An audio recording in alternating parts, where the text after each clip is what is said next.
Posso? Posso falar? Só um milagre.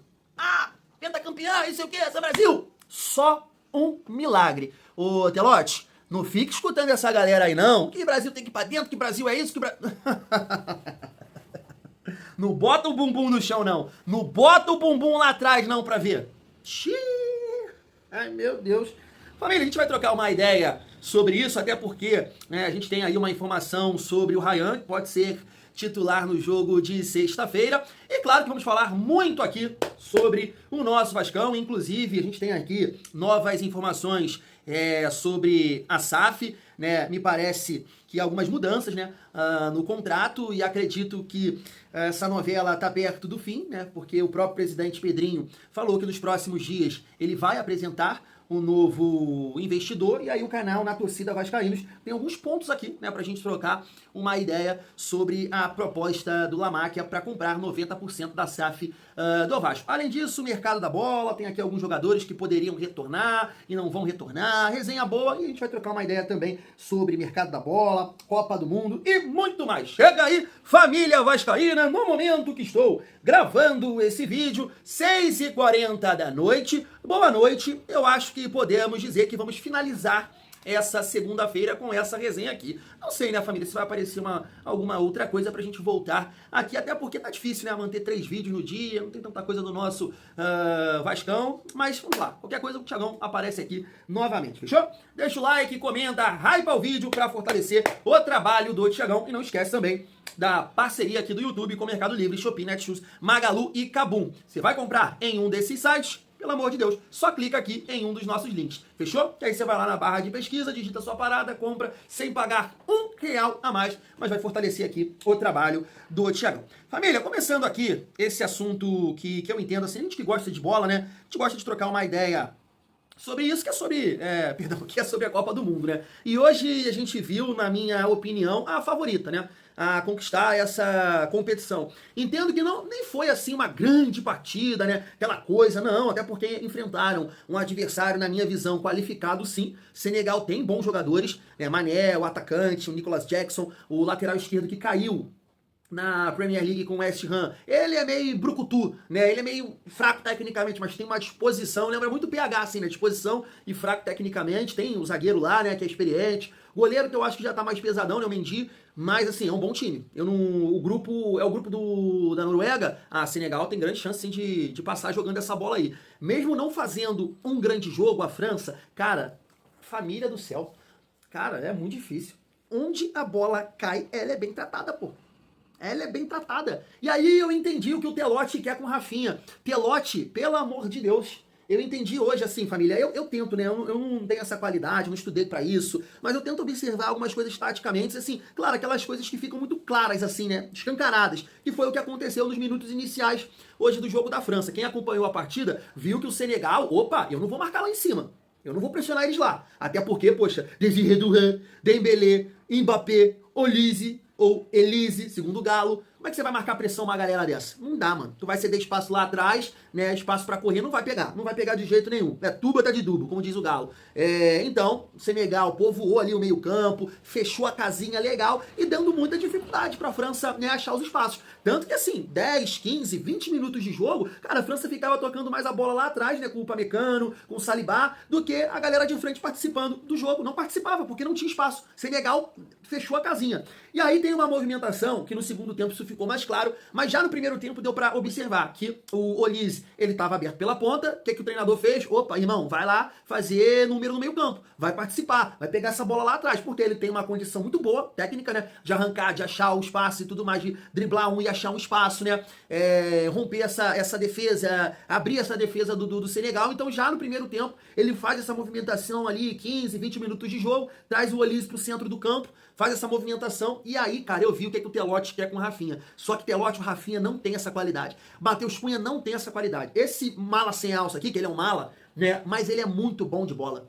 Ele é muito bom de bola. Gente, eu não tô aqui, né, exaltando ele e aí criticando o jogador brasileiro, não, família. Não tô fazendo isso, porque o Neymar no auge, por exemplo, não chega nem aos pés do Neymar. Não tô querendo exaltar ele aqui, não, mas ele tem muito recurso. É muita mudança de direção. Ele é um ponta-meia. Ele é um ponta que tem velocidade, que tem um X1 e que é uma esquerda, a moda antiga. Olha os passes dele, pô. Ele vê o que a gente não vê. Ele consegue enxergar o que ninguém enxerga. Os passes, a bola em profundidade. Muito bom jogador, muito bom jogador. Então, assim, a França, repito, mesmo não fazendo uma grande partida, mas tem, cara, vários jogadores com um potencial enorme para decidir. Enorme para decidir. Muito bom o time da França, muito bom. Na minha visão aqui, é a grande favorita para conquistar essa competição. Tem banco, tem jogadores no o Barcola, é o Thuram, é o camisa 10 lá da França, que eu esqueci, Shaqiri, uma coisa Shakira, uma coisa assim, muito bom. Lateral direito, se você... tem ali o mais defensivo, tem o Bustos, né? Eu sempre esqueço o nome do Chelsea. Cara, o time tem peça de reposição, muito qualificado esse time da França aí, família. Aí pra encarar o Brasil, imagina, o meio-campo do Brasil, o bumbum cansado do Casemiro, pegando essa galera aqui, gente. Só um milagre. Só um milagre. Desculpa falar, tá? E aí, só pra gente entrar no assunto seleção, o Telotti fez alguns testes, né, no dia de hoje e trabalhou com o Ryan no time titular. Tá na tela pra vocês aqui, família, que ele testou o Matheus Cunha, Ryan, Vinícius Júnior e Luiz Henrique na frente, né? Então entendo aqui, cara, como ele vai trabalhar esse time, né? Com o Matheus Cunha e o Ryan mais próximos da área, né? Acho que é isso. Vinícius Júnior e Luiz Henrique abertos e o Matheus Cunha junto com o Ryan. Matheus Cunha, claro, saindo um pouco mais. E o Ryan ficando. Cara, aí eu vou te falar uma parada. Não queria entrar nesse assunto não, porque eu quero que o Ryan jogue. E acho que o Ryan também tem condições de jogar, tá? Nessa função também, vocês sabem que eu defendo muito ele aqui de 9 também. Só que essa parada que estão falando aí da New Balance com Nike, cara, porque o Endrick é centroavante, né? E ele entrou lá contra o Egito, e aí o Ryan ser testado nessa condição e o Endrick não. Cara, ou é o que estão falando aí, que ele não tem obediência tática, mas eu não acredito muito nisso não. Sinceramente, Ryan, não sei o que acontece com o Endrick. Mas é isso, eu tô torcendo para que o Ryan possa jogar, que ele vá muito bem. Eu sei que assim é um jogo diferente, né, família? É um jogo que o Brasil vai precisar ser mais criativo, vai ter posse de bola. Então, assim, vai ser um time aqui mais ofensivo, né? Podemos colocar dessa forma. Me parece aqui, ó, o Danilo na lateral, o Alexandre na lateral esquerda, o Bremer na zaga com o Magalhães. O meio-campo seria Fabinho e Bruno Guimarães. É isso. Então, é um jogo que o Brasil vai ter mais posse de bola, mas, cara, não é dessa forma aí que o Brasil vai ter condições de ganhar uma Copa do Mundo não, tá? O Brasil jogando esse 4-2-4 aí não tem a menor chance, não tem. Jogando dessa forma, que jogou contra Marrocos, que essa escalação aqui contra a França, é pau, é saco. Família, é pau, pau. Se é que você me entende, tá? Então é bom não escutar essa galera aí. Eu vejo o Romário falando. Não, pô, Thiago, tá contrariando o Romário, mas não é, família. O negócio é o seguinte: depois que tu ganha a Copa do Mundo, aí, irmão, é complicado, né? Mas, poxa, o Brasil, vocês podem me ajudar aqui, uma aula de história. O Brasil chegou acreditado em 94? Não, teve que botar o bumbum no chão, ralar, jogos difíceis, né? O Brasil não teve facilidade naquela Copa, eu não lembro, era muito pequeno. Mas não teve nenhum jogo fácil assim, goleada, teve? Sempre jogos ali pegados e tudo mais. 2002, aí eu já lembro mais, o Brasil também não chegou, né, com favoritismo e tal, grandes jogadores, beleza, mas passou um sufoco nas eliminatórias com um gol do Luizão no final, eu lembro disso, tá o Ronaldo voltando de lesão e tudo mais, tanto que tem aquela música maneira aí, aquele clipe dele, e o Brasil bateu campeão, também botando o bumbum lá atrás, correndo, nada de, né, grandes partidas, botando na roda, não tem isso. Então não vem com esse discurso aqui que o Brasil não pode fazer isso, que não pode, a gente não pode aceitar, não dá pra jogar. Irmão, isso acabou. Isso acabou. Se o Brasil não entender que tem uma galera, o time é de operário, a gente tem que correr. Não dá pra ficar achando que eu sou do Real Madrid, que eu ganhei 5 Champions, o outro lá que é o Rafinho Mala sem alça achando que tem qualidade pra fazer o que o Olise faz, não tem. Se não tiver esse entendimento, volta pra casa e deixa o brasileiro começar, pô.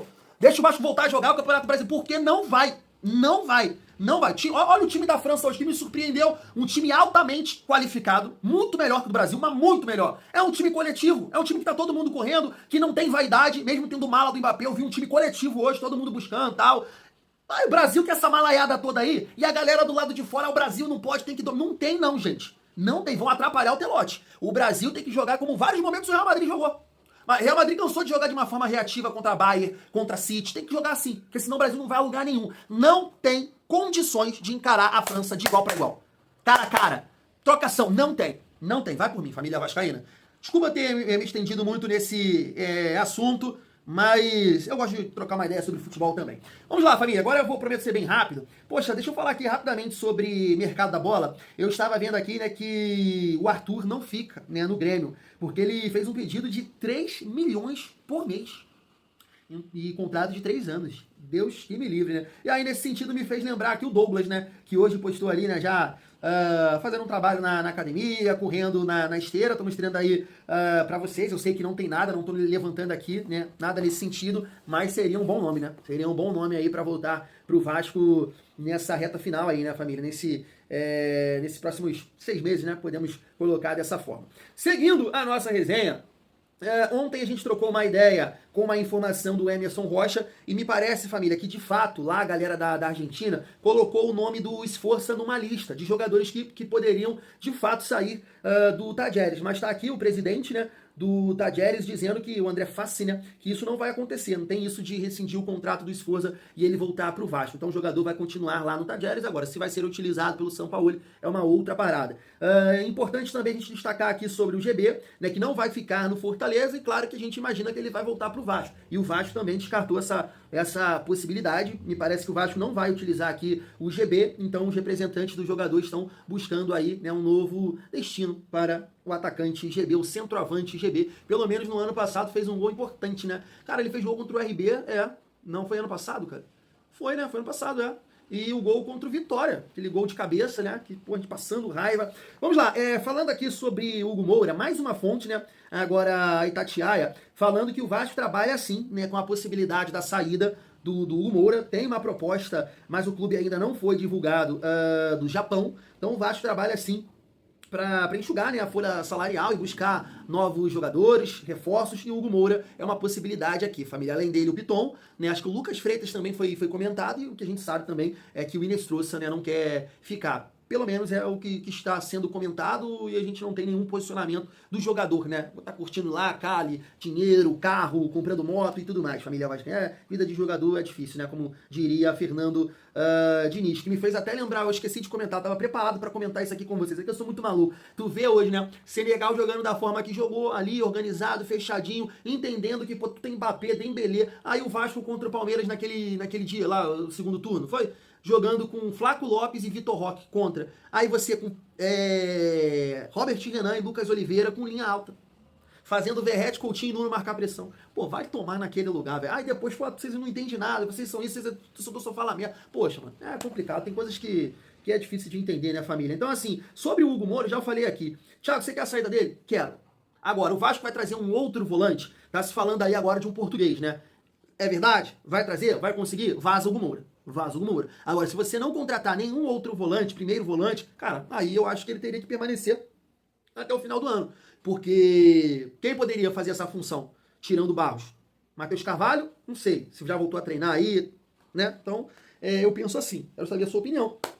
Só para destacar aqui também uma possibilidade de retorno para o futebol brasileiro, inclusive falou do Vasco hoje, né, lá no Charla, contando um pouco da história dele, que o Vasco foi muito importante na trajetória do Thales Magno, né, contando da mãe dele, que tinha que trabalhar, levar ele nos treinos e tudo mais, muito legal, né, a história, e o Atlético Paranaense tem interesse no Thales Magno. Família, é aquilo que eu já até falei no grupo de membros, por um momento, na cabeça do torcedor do Vasco, e eu vou me incluir, tá, não tem problema nenhum nisso, sei que tem outros torcedores que apoiaram e tudo mais, que ele vai dar a volta por cima, mas isso de fato passou pela minha cabeça. Eu falei, pô, o Ryan vai ser o novo Thales Magno.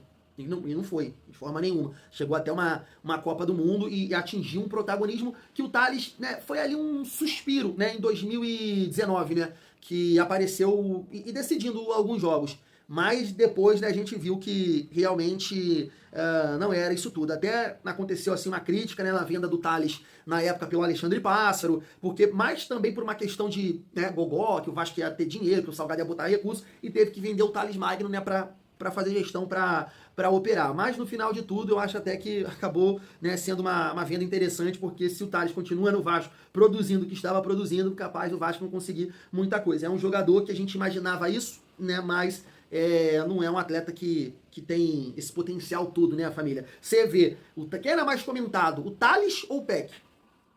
E hoje eu vejo, assim, um potencial maior no Peck do que no próprio Thales. Interessante isso. Então pode estar retornando aí pro futebol brasileiro para jogar no Atlético Paranaense.